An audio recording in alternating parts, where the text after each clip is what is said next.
જય શ્રી કૃષ્ણ ફ્રેન્ડ્સ, હું બોસ્કી જરીવાલા સુરતથી. સ્વાગત છે તમારું સ્પાઇસ સિક્રેટ બોસ્કીના કિચનમાં. હું બનાવવાની છું આજે તવા પાવભાજીની perfect recipe. Step by step હું તમને બતાવતી જઈશ. તો ચાલો હવે હું મારી તવા પાવભાજીના બધા ઇન્ગ્રેડિયન્ટ્સ તમને સ્ટેપ બાય સ્ટેપ બતાવી દઈશ. તો ફ્રેન્ડ્સ, તવા પાવભાજી માટે મેઇન ઇન્ગ્રેડિયન્ટ્સ છે આપણા શાકભાજી. તો શાકભાજીમાં મેં આમાં બટાકું, કોબીજ, ફ્લાવરનું પ્રમાણ મેં બહુ જ ઓછું રાખ્યું છે. તો આ ત્રણ ભાજી મેં આમાં રીંગણ નથી વાપરું. અમે પાવભાજીમાં રીંગણ યુઝ નથી કરતા. તો આ ભાજી મેં બોઇલ કરીને તૈયાર રાખી છે, મેશ કરીને. અને જ્યારે આપણે બહારની અત્યારે લેટેસ્ટમાં આપણે બહારની જ્યારે પાવભાજી ખાઈએ ને, તો એની અંદર એ લોકો લીલા સૂકા વટાણા હોય છે ને, તો તેને એ લોકો અંદર પાવભાજીમાં નાખે છે. તો મેં એ પણ બોઇલ કરીને તૈયાર રાખીએ છીએ. તો જ્યારે આપણે બનાવશું ત્યારે એને મેશ કરીશું, ક્રશ કરીશું. આ છે કેપ્સિકમ, લીલા કાંદા અને કોથમીર, ટામેટું, ચોપ કરેલા કાંદા, ચોપ કરેલું ટામેટું, બારીક કાપેલી કોથમીર, લીલા કાંદા અને સલાડ માટે કાંદો, ટામેટું, લીંબુ. બીજા ઇન્ગ્રેડિયન્ટ્સમાં આપણા મેઇન બેઝ ઇન્ગ્રેડિયન્ટ્સ છે તે છે હળદર. આ છે અમૂલની ઓર્ગેનિક હળદર. તો આજના મારા બે પ્રોડક્ટ છે આમાં, અમૂલની હળદર અને અમૂલનું બટર. લાલ મરચા પાવડર, મીઠું સ્વાદ પ્રમાણે, આદુ લસણની પેસ્ટ, પાવભાજી મસાલા, હિંગ, ધાણા જીરું પાવડર, જીરું અને આ બારીક કાપેલા કેપ્સિકમ. તો ચાલો ફ્રેન્ડ્સ, અત્યારે આ તવો ગરમ થઈ ગયો છે અને એમાં હું નાખી દઈશ અમૂલનું બટર. બટર થોડું પીગળે એટલે એની અંદર આપણે નાખી દઈશું જીરું. પહેલા તો આપણે બટરને પૂરેપૂરું મેલ્ટ કરી દઈશું, પીગળી જાય પછી જ આપણે થોડું ગરમ થશે ત્યાર પછી જ બધા આપણે એક પછી એક ઇન્ગ્રેડિયન્ટ્સ નાખીશું. તો તમે જોઈ શકો છો બટર પીગળી ગયું છે. તો હવે એની અંદર આપણે નાખીશું જીરું. તો જીરું અંદર નાખી દીધું. હવે નાખી દઈશું આદુ લસણની પેસ્ટ.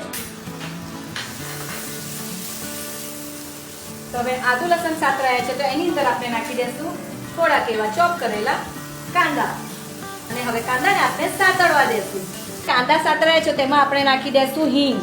મેં આમાં હિંગ અને ધાણા જીરું પાવડર સાથે રાખ્યા છે એટલે હું આ રીતે કરીને પહેલા હું હિંગ નાખી દઈશ. તો હવે ચોપ કરેલા ટામેટા પણ નાખી દઈશું અને એને પણ આપણે સાતરી દઈશું. અને એક જ મિનિટ પછી એની સાથે આપણે નાખી દઈશું બારીક કાપેલા કેપ્સિકમ. આપણે સેમ બહારની સ્ટાઈલથી બનાવવાની છે તો એ લોકો બધું આ ટાઈમ પર જ નાખે છે. ખાલી ફક્ત એ લોકો ભાજી બાફેલી રેડી રાખતા હોય છે અને પછી ફટાફટથી ટાઈમ પર એ લોકો આ રીતે ભાજી બનાવી દે છે. તો હું એને થોડુંક એવું મેશ કરી દઈશ.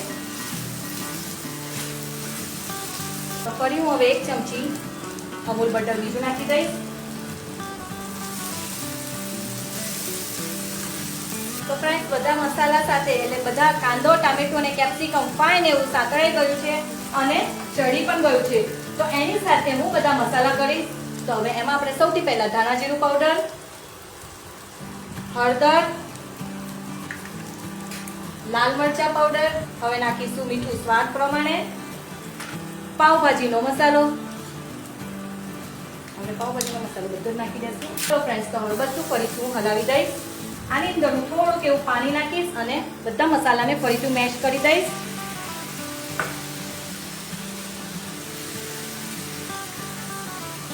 તો હવે નેક્સ્ટ સ્ટેપમાં આપણે આની અંદર નાખીશું બાફેલા વટાણા નાખીશું.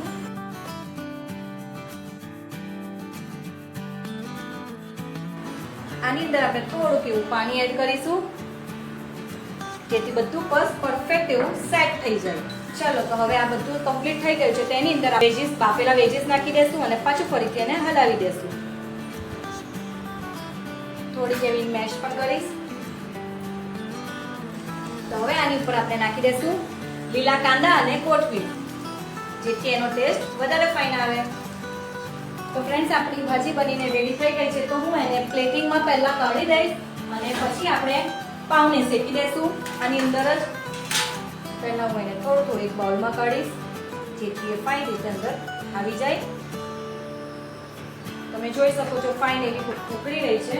આપણે એને આ જ રીતે આપણે એને થોડી થવા દેવાની છે. થોડી ઓછી થવા દેશું. આપણી આ ભાજી બનીને રેડી છે. તમે જોઈ શકો છો ફાઇન એવી. તો હું એને હવે એક પ્લેટિંગમાં કાઢી દઈશ. હવે આની અંદર આપણે નાખી દઈશું અમૂલનું બટર, ફરીથી આપણે પાવને શેકવાના છે તો એ પણ આપણે અમૂલના બટરમાં જ શેકીશું.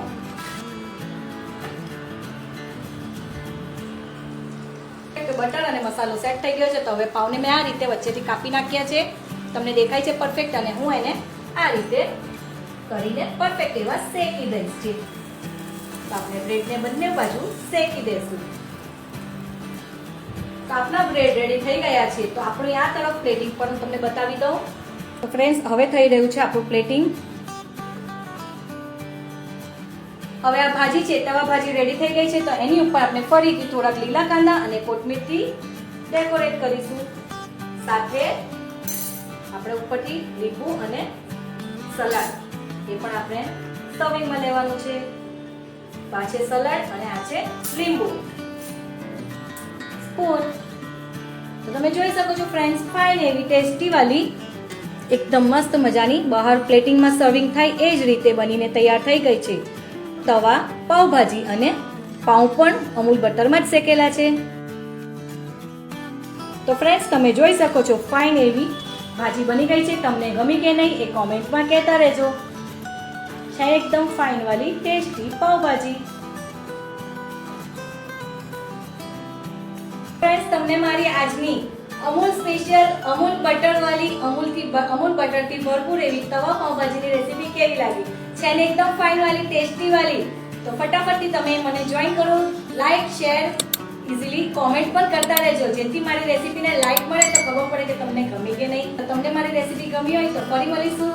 આજનું મારું ડિનર ફાઇન એવું ટેસ્ટી રેડી થઈ ગયું છે. તો હવે ફરી મળીશું નવી ટેસ્ટી હેલ્ધી રેસીપી સાથે. સો stay tune four next recipe. જય શ્રી કૃષ્ણ.